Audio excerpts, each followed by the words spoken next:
তৃতীয় oriental football টুর্নামেন্টের আজ আয়োজন করা হয় বিলোনিয়ার বিদ্যাপীঠ মিনি স্টেডিয়ামে স্থানীয় ঐতিহ্যবাহী ওরিয়েন্টাল ক্লাবের উদ্যোগে।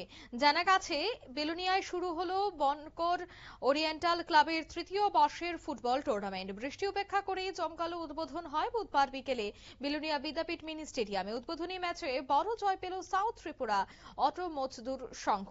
বুধবার বিকেলে বিলোনিয়া বিদ্যাপীঠ মিনি স্টেডিয়ামে ফুটবল টুর্নামেন্টের আনুষ্ঠানিক উদ্বোধন হয়। উপস্থিত ছিলেন দক্ষিণ ত্রিপুরা জেলা পরিষদের সভাধিপতি দীপক দত্ত। কি বলছেন তিনি, শোনাবো।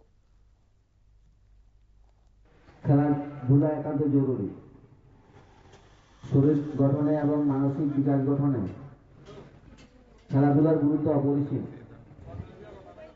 এর বাইরেও খেলাধুলার মাধ্যমে বর্তমান সময়ে আমাদের যারা যুব সমাজ রয়েছেন, এই প্রযুক্তির যুগে আমরা লক্ষ্য করি যে খেলাধুলা প্রতি একটা অংশের যুবক যুবতী তাদের অনীহা ভাব, এতে করে আমাদের সমাজে আমরা দেখছি বিভিন্নভাবে নেশা থেকে শুরু করে আরো অনেক কিছু সমস্যার সৃষ্টি হচ্ছে। এই জন্য যাতে আমাদের বর্তমান যুব সমাজকে নেশার কবল থেকে মুক্ত করার জন্য খেলাধুলা আমাদের বিশেষ জরুরি।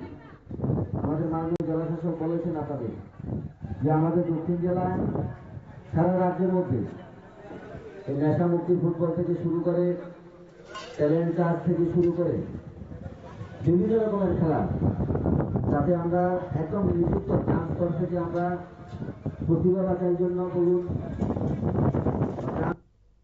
আপনারা শুনলেন, অর্থাৎ এক মাস ব্যাপী চলবে এই ফুটবল যোগ্য। আয়োজক বনকর ওরিয়েন্টাল ক্লাবের আশায় এই টুর্নামেন্ট থেকে উঠে আসবে আগামী ফুটবল তারকা। আগামীকালের টুর্নামেন্ট হবে সাউথ সোনাইছড়ি বনাম মুভিং 11। নিয়ে নিচ্ছি ছোট একটি বিজ্ঞাপন বিরতি, সঙ্গে থাকুন।